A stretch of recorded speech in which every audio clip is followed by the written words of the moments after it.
ओम श्री दुर्गाय नमः। अथ श्री दुर्गा सप्तशती प्रथमोऽध्यायः।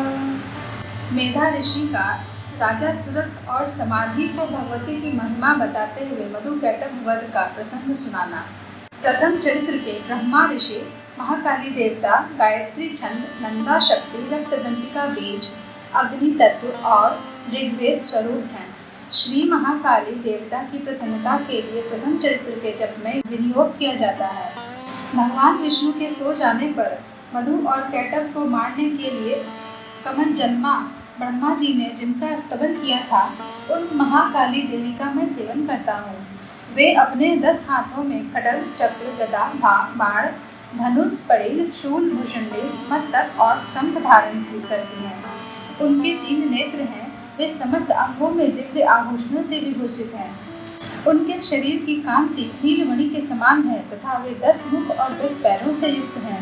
मार्कंडेय जी बोले, सूर्य के पुत्र सावर्णी जो 8वें मनु कहे जाते हैं, उनकी उत्पत्ति की कथा विस्तार पूर्वक करता हूँ, सुनो। सूर्य कुमार महाभाग सावर्णी भगवती महामाया के अनुग्रह से जिस प्रकार मनवंतर के स्वामी हुए, वही प्रसंग सुनाता हूँ।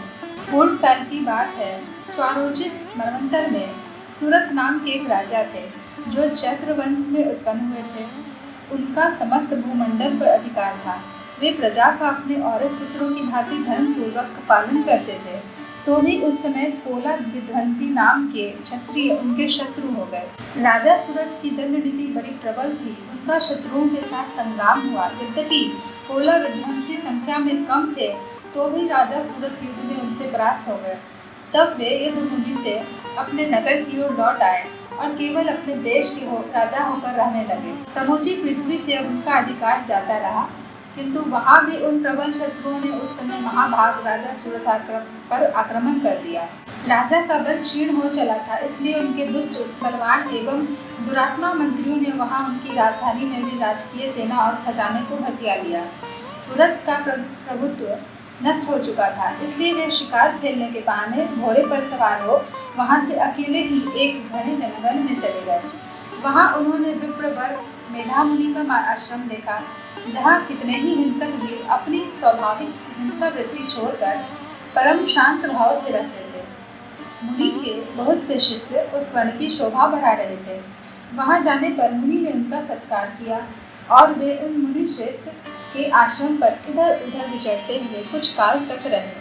फिर ममता से आकृष्ट चित्त होकर वहां इस प्रकार चिंता करने लगे, पूर्व काल में मेरे पूर्वजों ने जिसका पालन किया था, वही नगर आज मुझसे रहित है। पता नहीं मेरे दुराचारी भृत्यगण उसकी धर्म पूर्वक रक्षा करते हैं या नहीं। जो सदा मद की वर्षा करने वाला और शूरवीर था, वह मेरा प्रधान हाथी अब शत्रुओं के अधीन होकर न जाने किन भोगों को भोगता होगा। जो लोग मेरी कृपा, धन और भोजन पाने से सदा मेरे पीछे पीछे चलते थे, वे निश्चय ही अब दूसरे राजाओं का अनुसरण करते होंगे। उन अपव्ययी लोगों के द्वारा सदा खर्च होते रहने के कारण अत्यंत कष्ट से जमा किया हुआ मेरा वह खजाना खाली हो जाएगा।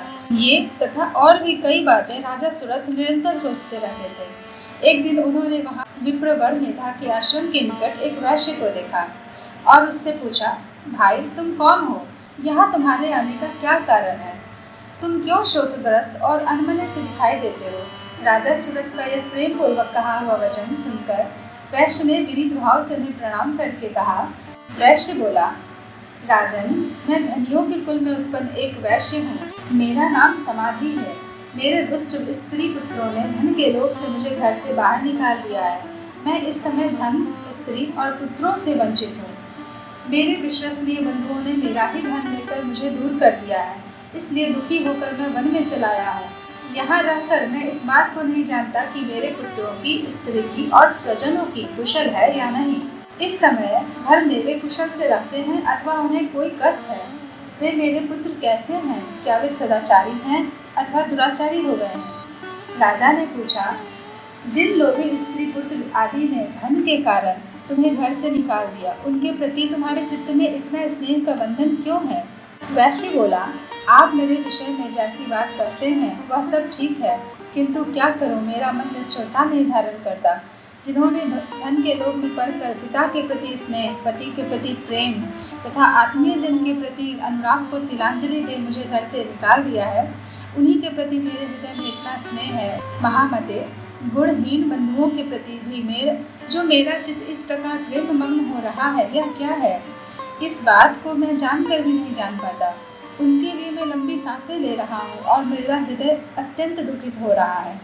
उन लोगों में प्रेम का सर्वथा अभाव है, तो भी उनके प्रति जो मेरा मन निष्ठुर नहीं हो पाता, इसके लिए क्या करूँ? मार्कंडेय जी कहते हैं, ब्राह्मण, तदंतर राजाओं में श्रेष्ठ सुरथ और वह समाधि नामक वैश्य दोनों साथ साथ मेधा मुनि की सेवा में उपस्थित हुए और उनके साथ यथा योग्य न्यायानुकूल विनय पूर्वक बर्ताव करके बैठे। तत्पश्चात वैश्य और राजा ने कुछ वार्तालाप आरंभ किया। राजा ने कहा, भगवान, मैं आपसे एक बात पूछना चाहता हूँ, उसे बताइए। मेरा चित्त अपने अधीन न होने के कारण वह बात मेरे मन को बहुत दुखी देती है। जो राज्य मेरे हाथ से चला गया है, उसमें और उसके संपूर्ण अंगों में मेरी ममता बनी हुई है। मुनि श्रेष्ठ, यह जानते हुए भी कि वह अब मेरा नहीं है, अज्ञानी की भांति मुझे उसके लिए दुख होता है। यह क्या है? इधर यह वैश्य भी घर से अपमानित होकर आया है। इसके पुत्र, स्त्री और भृत्यों ने इसे छोड़ दिया है। स्वजनों ने भी इसका परित्याग कर दिया है, तो भी यह उनके प्रति अत्यंत हार्दिक स्नेह रखता है। इस प्रकार यह तथा मैं दोनों ही बहुत दुखी हैं। जिसमें प्रत्यक्ष दोष देखा गया है, उस विषय के लिए भी हमारे मन में ममता जनित आकर्षण पैदा हो रहा है।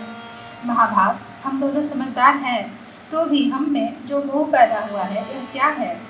विवेक शून्य पुरुष की भांति मुझ में और इसमें भी यह मूढ़ता प्रत्यक्ष दिखाई देती है। ऋषि बोले, महाभाग, विषय मार्ग का ज्ञान सब जीवों को है। इसी प्रकार विषय भी सबके लिए अलग अलग है। कुछ प्राणी दिन में नहीं देखते और दूसरे रात में नहीं देखते, तथा कुछ जीव ऐसे हैं जो दिन और रात्रि में भी बराबर ही देखते हैं। यह ठीक है कि मनुष्य समझदार होते हैं, किंतु केवल वे ही ऐसे नहीं होते।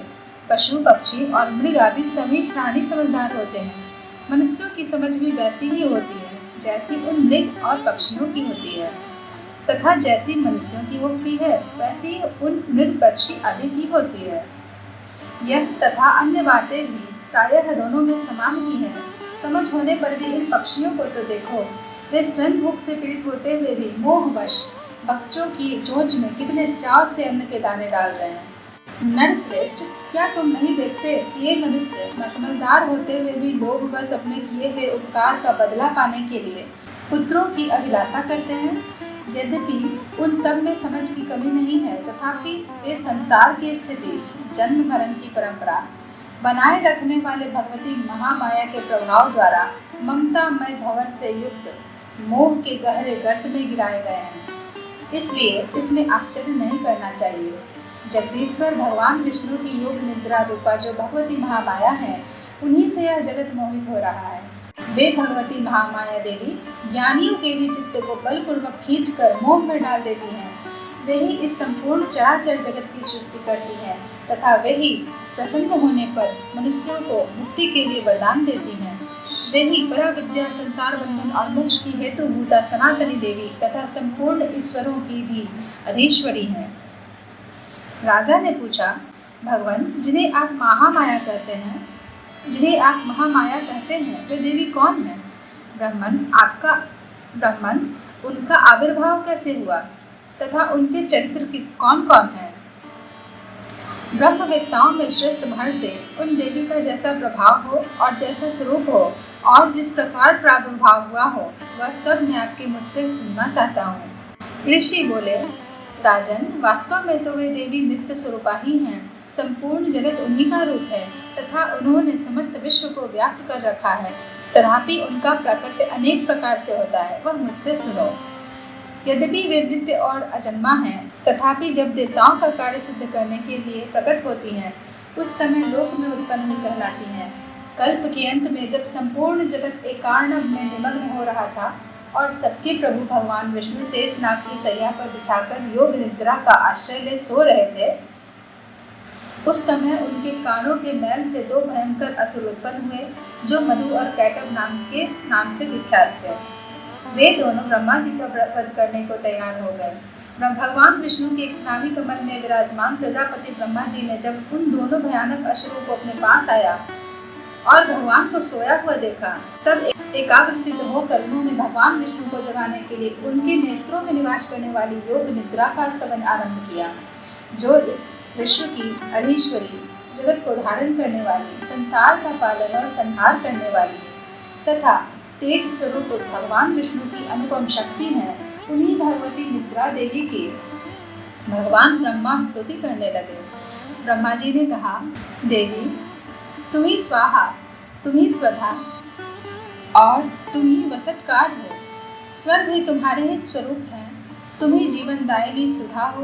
नित्य अक्षर प्रणव में आकार, उकार, मकार इन 3 मात्राओं के रूप में तुम्ही स्थित हो तथा इन 3 मात्राओं के अतिरिक्त जो बिंदु रूपा नित्य अर्धमात्रा है, जिसका विशेष रूप से उच्चारण नहीं किया जा सकता, वह भी तुम ही हो। देवी तुम ही संध्या, सावित्री तथा परम जननी हो। देवी तुम ही इस विश्व ब्रह्मांड को धारण करती हो। तुमसे ही इस जगत की सृष्टि होती है, तुम्ही से इसका पालन होता है और सदा तुम ही कल्प के अंत में सबको अपना ग्रास बना लेती हो। जगन्मयी देवी, इस जगत की उत्पत्ति के समय तुम सृष्टि रूपा हो, पालन काल में स्थिति रूपा हो तथा कल्पांत के समय संहार रूप धारण करने वाली हो। तुम्हें महाविद्या, महामाया, महामेधा, महास्मृति, महामोह रूपा, महादेवी और महासुरी हो। तुम ही तीनों गुणों को उत्पन्न करने वाली सबकी प्रकृति हो। भयंकर काल रात्रि, महारात्रि और मोह रात्रि भी तुम ही हो। तुम ही श्री, तुम ही ईश्वरी, तुम ही ह्रीं और तुम ही बोध स्वरूपा बुद्धि हो। लज्जा, पुष्टि, तुष्टि, शांति और क्षमा भी तुम ही हो। तुम खड्ग धारिणी, शूल धारिणी, घोर रूपा तथा गदा, चक्र, शंख और धनुष धारण करने वाली हो। बाण, भुषुंडी और पड़े ये भी तुम्हारे अस्त्र हैं। तुम सौम्य और सौम्यतर हो। इतना ही नहीं, जितने भी सौम्य एवं सुंदर पदार्थ हैं, उन सब की अपेक्षा तुम अत्यधिक सुंदरी हो। पर और अपर, सबसे परे रहने वाली परमेश्वरी तुम ही हो। सर्वस्वरूपे देवी, कहीं भी सत असत रूप जो कुछ वस्तुएं हैं और उन सब की जो शक्ति है, वह तुम ही हो। ऐसी अवस्था में तुम्हारी स्तुति क्या हो सकती है? जो इस जगत की सृष्टि, पालन और संहार करते हैं, उन भगवान को भी जब तुमने निद्रा के अधीन कर दिया है, तब तुम्हारी स्तुति करने में यहाँ कौन समर्थ हो सकता है? मुझको, भगवान शंकर को तथा भगवान विष्णु को भी तुमने ही शरीर धारण कराया है, अतः तुम्हारी स्तुति करने की शक्ति किसमें है? देवी, तुम तो अपने इन उदार प्रभावों से ही प्रशंसित हो। ये जो दोनों दुर्धस असुर मधु और कैटभ हैं, इनको मुंह में डाल दो और जगदीश्वर भगवान विष्णु को शीघ्र ही जगा दो। साथ ही इनके भीतर इन दोनों महान असुरों को मार डालने की बुद्धि उत्पन्न कर दो। ऋषि कहते हैं, राजन, जब ब्रह्मा जी ने वहाँ मधु और कैटभ को मारने के उद्देश्य से भगवान विष्णु को जगाने के लिए तमोगुण की अधिष्ठात्री देवी योग निद्रा की इस प्रकार स्तुति की, तब वे भगवान के नेत्र, मुख, नासिका, बाहु, हृदय और वक्षस्थल से निकलकर अव्यक्त जन्मा ब्रह्मा जी की दृष्टि के समक्ष खड़ी हो गई। योग निद्रा से मुक्त होने पर जगत के स्वामी भगवान जनार्दन उस एकार्णव के जल में शेषनाग की सैया से जाग उठे। फिर उन्होंने उन दोनों असुरों को देखा। वे दुरात्मा मधु और कैटभ अत्यंत बलवान और पराक्रमी थे और क्रोध से लाल आंखें किए हुए ब्रह्मा जी को खा जाने के लिए उद्योग कर रहे थे। तब भगवान श्रीहरि ने उठकर उन दोनों के साथ 5000 वर्षों तक केवल बाहु युद्ध किया। वे दोनों भी अत्यंत बल के कारण उन्मत्त हो रहे थे। इधर महामाया ने भी उन्हें मोह में डाल रखा था, इसलिए वे भगवान विष्णु से कहने लगे, हम तुम्हारी वीरता से संतुष्ट हैं, तुम हम लोगों से कोई वर मांगो। श्री भगवान बोले, यदि तुम दोनों मुझ पर प्रसन्न हो तो अब मेरे हाथ से मारे जाओ। बस इतना सा ही मैंने वर मांगा है, यहाँ दूसरे किसी वर से क्या लेना है। ऋषि कहते हैं, इस प्रकार धोखे में आ जाने पर जब उन्होंने संपूर्ण जगत में जल ही जल देखा, तब कमल नयन भगवान से कहा, जहाँ पृथ्वी जल में डूबी हुई न हो, जहाँ सूखा स्थान हो, वहीं हमारा वध करो। ऋषि कहते हैं, तब तथास्तु कहकर शंख, चक्र और गदा धारण करने वाले भगवान ने उन दोनों के मस्तक अपनी जांघ पर रखकर चक्र से काट डाले। इस प्रकार ये देवी महामाया ब्रह्मा जी की स्तुति करने पर स्वयं प्रकट हुई थी। अब पुनः तुमसे उनके प्रभाव का वर्णन करता हूँ, सुनो। इस प्रकार श्री मार्कंडेय पुराण में सावर्णिक मनवंतर की कथा के अंतर्गत देवी महात्म्य में मधुकैटभ वध नामक पहला अध्याय पूरा हुआ।